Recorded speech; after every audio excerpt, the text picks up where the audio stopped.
This episode of Brains on Games, we'll talk about Songbirds, which is a card placement game with a tricky way to earn points.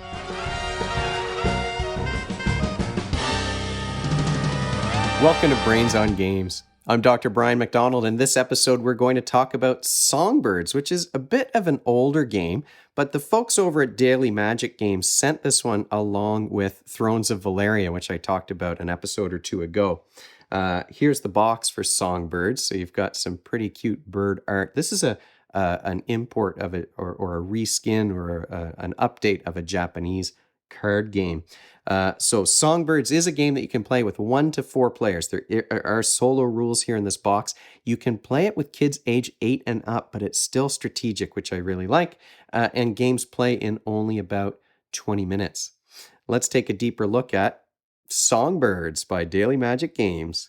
Inside the Songbird box, there's a spot for the rule book, which fits right on top, and then you've got this deck of cards. There's a nice organizer to keep the tokens and the cards together, so I've had this stored vertically, and everything is still in place. You can see maybe on the camera that there's not enough room to sleeve these cards. This is a pretty tight fit. The deck stacks right up to the very top here, so there's just enough room for the cards themselves. So if you're a sleever, unlike myself, you're probably going to dump this organizer, but I like that it's got a spot for all of the tokens, and the deck fits exactly with a little bit of a lip around it to hold the rule book. Songbirds is a light strategy game. Like I said, it can be played by kids age 8 and up. What you're trying to do here is be the player who has the most points at the end of the game by choosing a favorite bird that's going to earn you those points. And I'll explain that when we get a little bit more into the gameplay.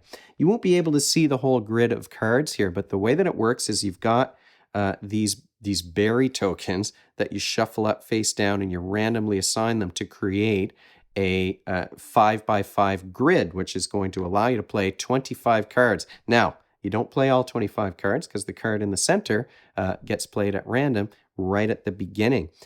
Now, in a 2-player game, that's what happens. It's a random card like this one. It's just a regular card from the deck.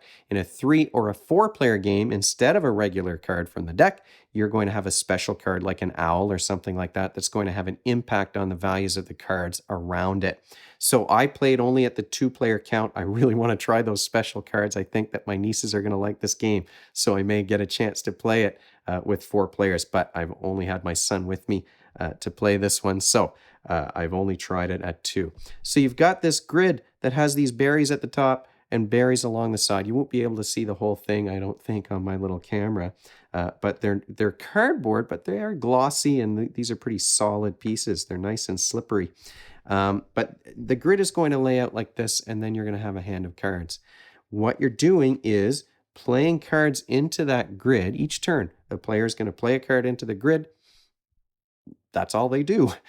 If you manage to finish a row or a column, then something happens. If you finish this column, for example, if you're the one who plays the 5th card in to complete the column, you look at the bird's value, and the color of the bird with the highest value, that's the loudest songbird, is going to earn the point token for that row or that column. So if it was, well, in this case, there's only 2 cards, a 4 and a 6, so white would win. And I would put the 8 points on top of white. So the players aren't earning the points for completing those columns. The bird colors are earning points.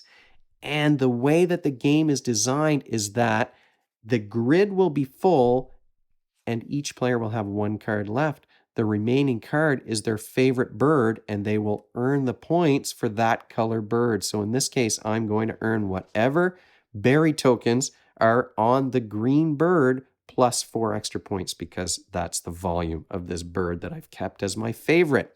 So you've got the whole hand of cards, and maybe at the beginning you'll decide, oh, I think maybe I've got more white cards. Maybe I can earn more points for those white birds like this one here. But that favorite bird can change as the game plays and cards get played into the grid. It gets very complicated at the end to decide. I say very complicated, it's a light game, but there are some choices to be made strategically in how are you going to place those birds on the grid.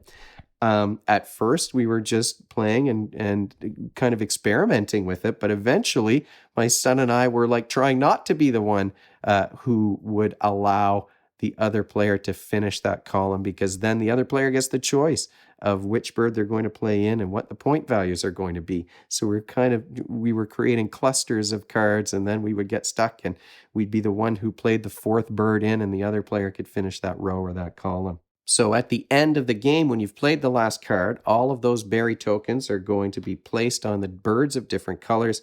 You're going to have your favorite bird left, and then you count up the points. Now, one clever thing about it is that multiple players could choose green or blue or whatever. You could have the same color favorite bird as the other players, but because you add the value on the top, that's going to prevent a tie from happening because there's only one of each number in the deck. What skills are you working on when you play a game of Songbirds? It is a very visual spatial game.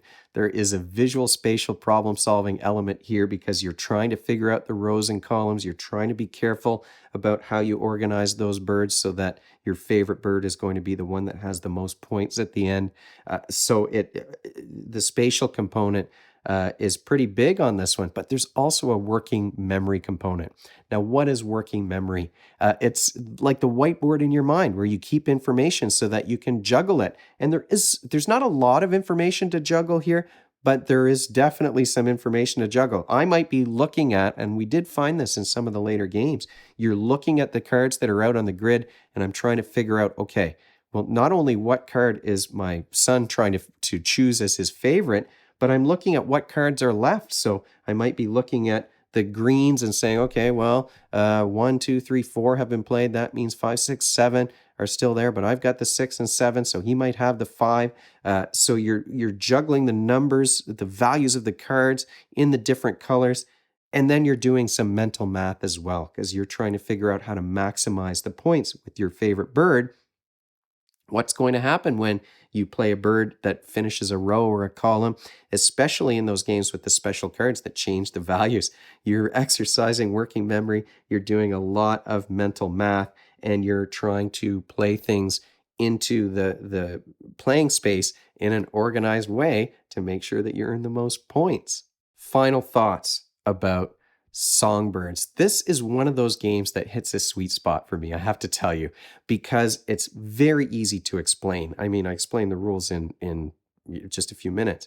Super easy to explain, easy to understand, but there's still some strategic decisions, but it doesn't overstay its welcome. I like that, I've got 4 cards left, and then I'm really deciding, well, I wanted this to be my favorite, but maybe I'm going to change my mind. So in a way, it's not the same as Land versus Sea, but Land versus Sea is a game with a small play count that plays quickly, but the rules are very simple and clear once you start playing it. This one is like that, and it still has some strategic elements to it. What a great filler. I think this is a perfect game to play in between longer, heavier strategy games for adults, but such a great strategy game for kids. You could play this with all ages, which is fantastic. It's great for new gamers. The artwork and the bird theme is one that non-gamers will probably even find appealing if Wingspan is any indication of that. You've got the cute bird art, colorful birds, and it's the loudest songbirds, so that even the theme itself is kind of fun. And I like the artwork quite a bit. It did, when you're playing a game about birds, you're going to think of Wingspan because that's the most recent bird game I can think of. This is very, very different, but still strategic, still quick to play, still quick to teach, quick to learn, easy to set up, easy to put away. What are the downsides, though, to the Songbirds game? Well, I'll tell you one downside. I haven't won a game of this yet. The spatial games, that I would say is an area that I need the most practice. So I enjoyed playing the game. I just could not beat my son because he thinks in that spatial way. That's what he's like. For me, it's more the verbal games that I'm more guaranteed to win. But this was a fun activity to practice a skill that I'm not very good at. So the downside is, haven't won a game. Your mileage is going to vary on that. You're probably going to be able to win some of these. The other thing is, well, because my spatial skills aren't the strongest, whenever we're talking about a game where you're playing into a grid, tiles or cards or whatever, and you don't have a playmat to clearly indicate where the grids are, it always takes some effort to make sure that the cards are lined up straight and that you've left enough space. So you do need a big table space to play this one because you've got to have room for a 5x5 grid, plus the berries, plus the point counters at the top of the board. So you need a bit of room. And, if you're more of a verbal skilled person than a visually skilled person, you're going to maybe find some challenges in this game. So you may have to learn to deal with some frustration, which is okay. I didn't find it was too frustrating. And I always love any game that gets my son out of his room to play at the table instead of playing on the computer. That's a good thing for me. So, once again, thanks so much to Daily Magic Games for sending Songbirds my way. If you have any questions or comments or suggestions, you can leave them in the comment section below the video, or you can email me at brian@brainsongames.ca. Brainsongames.ca is the website. That's where future episodes will go. Previous ones are up there already. Brains on Games is the Twitter handle and the Facebook page and the Instagram feed, so we're all over the place. And if you enjoyed this video and you want to be notified of future ones, you can head on over to YouTube and click that subscribe button. Thanks for joining me, and hopefully I'll see you next time.